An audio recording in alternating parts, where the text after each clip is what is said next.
Welcome back, everybody. It's been a little bit since we've done some speed runs, but yeah, we're back, and we are now doing Saladin number 5 Jihad. Now, my time isn't super good on this one, but I actually think my strategy's really good. I just think it's a matter of execution and me doing like 30 runs and then not wanting to do any more. But I do think my strategy's pretty good. Also, if you're wondering what the heck happened to all of my medals, of course, all of my campaign progress got reset again because I had to switch patches for tournaments. So, without further ado, let's get into the scenario.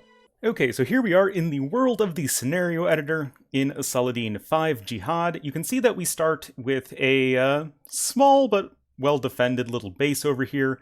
We have no army, 3 villagers, and 4 fishing ships. Our resources aren't super great either. 300 food, 200 stone, 400 gold, and 400 wood. And we are tasked with just defeating 2 of our 3 enemies.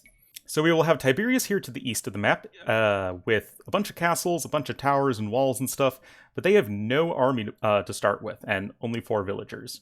There's Ascalon to the south, who is going to be the dude who builds the wonder. They have only 3 villagers and don't replenish their forces, but they have a very well-defended little stronghold here. And Tyre is to the north, but we're not going to worry about them because, yeah, you're not breaking these guys without cannon galleons. That takes too long. So, our strategy is going to be, we're going to instantly queue up several villagers and make a couple knights. We're going to be taking down Ascalon and Tiberias. Now, Tiberias resigns when they have fewer than 4 villagers, so fewer than their starting number of villagers here. And nothing else matters, they just need to have fewer than those. So with some smartness, we can bait out some villagers and end up, killing him really quickly. For Ascalon, they need to not have a wonder, and also have 0 villagers. We need to kill all 3 of these villagers, which is rather difficult. This was definitely the much more annoying one. But, like I said, we're sending villagers down this way, as well as 2 knights exactly, and we will send 6 villagers in total down in this general direction, and then we'll make 2 more to chop wood. This is actually pretty important because we're using a lot of Saracen market abuse here. But our fishing ships are going to help us a bunch in terms of just gathering some food income. And once our knights and first set of villagers start coming to, around here, we're going to split 1 villager off to build 2 monasteries over here for Ascalon.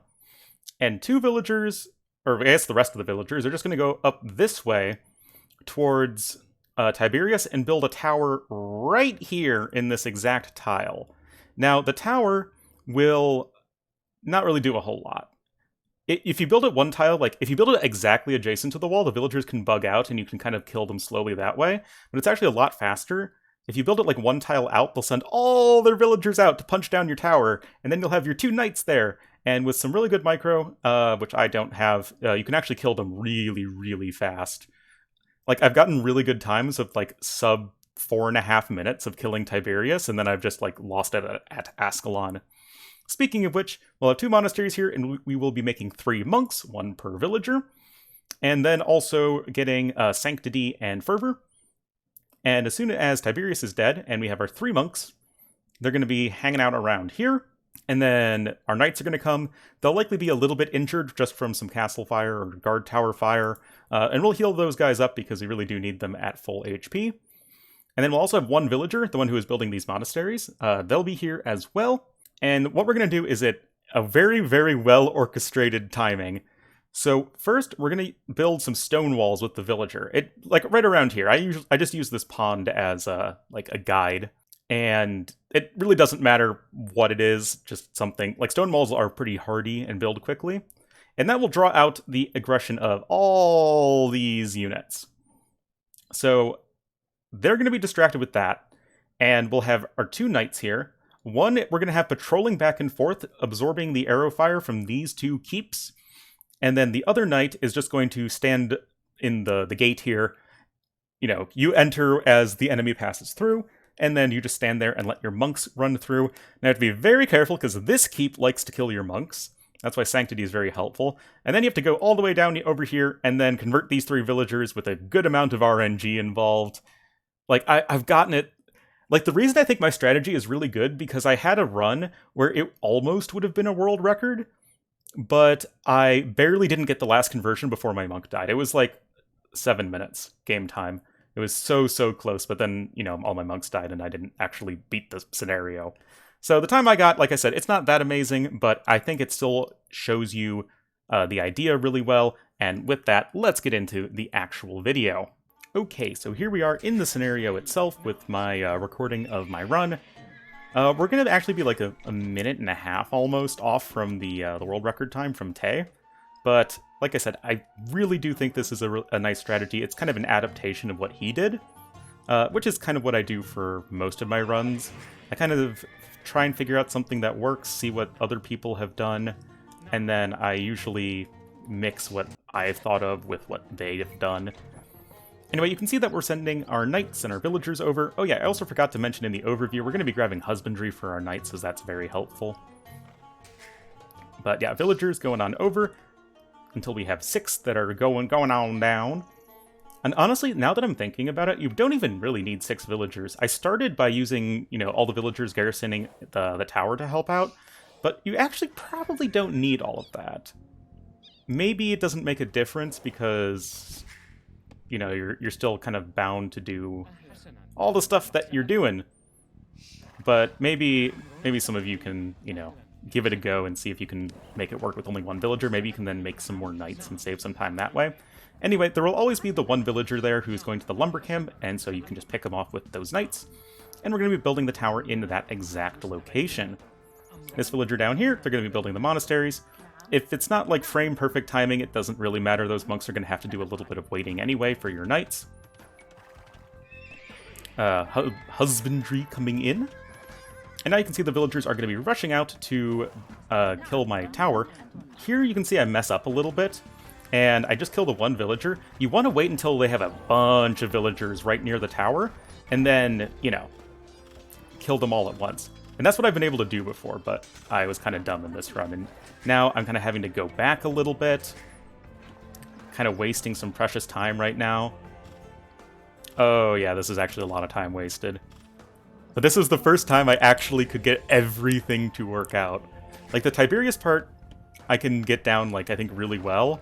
The Ascalon thing is just, oh my god, it's so RNG based. Little tilting. Anyway, just queuing up our monks. Getting fervor and whatnot. And now all the villagers are coming back. This is what I should have done the first time. Wait for them all to be forward. And you can see you can just pick them off so easily. You already start with +1 attack, and with husbandry especially, it's super good. Also, I take a lot of damage to that castle. I really don't need to. And it's like everything starts being deleted at around 520. I've gotten that to around, 430, honestly. You can do it really fast if you're, if kind of everything works out. But that's kind of the whole point of these speedruns. It's just try and try again, a super high-risk, high-reward strategy until eventually it pays off. Anyway, we're healing these guys on up as quickly as we can. Tiberius has now resigned. And just kind of waiting a little bit. Now we're going to be building our random wall segment. Like I said, it really doesn't matter what exactly that segment is. Send in our healthy knight first. Debate the arrow fire with some nice patrolling. Stop. Hammer time. And this is where I lose, almost all of my runs is exactly here because the knight dies, or a tower just kills the monks, or, a conversion doesn't happen. And even this time, it's, barely I'm able to do it. Because remember, they are Teutons, so they have that inherent conversion resistance. And you can see the onagers are coming back, and oh no! I barely get it off! I barely get it off. And we're actually, for all intents and purposes, winning at this point, but it takes so long for them to resign. Oh my goodness. We killed the villager at probably around 750, which is, like I said, that is the world record time, but it's just waiting, and waiting, and waiting. And there's literally another 10 seconds of this game time. We're just sitting around waiting. At this point, I'm like, wait a minute, did I not kill everything? But no, we did. It just takes forever for some reason. And, oh yeah, I got the little achievement, and 850 is our time. So that is Saladin number 5 Jihad speedrun. I really think that maybe I'll come back to this at some other time and try and refine that strategy a bit more, because I feel like with some adjustments it could be really, really good. But regardless, that was a pretty fun one. Hope you guys enjoyed this, series and stuff coming back. I will continue doing these. I also have some other more in-depth videos that take a long time to edit and all that. Those are in the works as well. But thank you guys so much for watching, and next time will be the Lion and the Demon.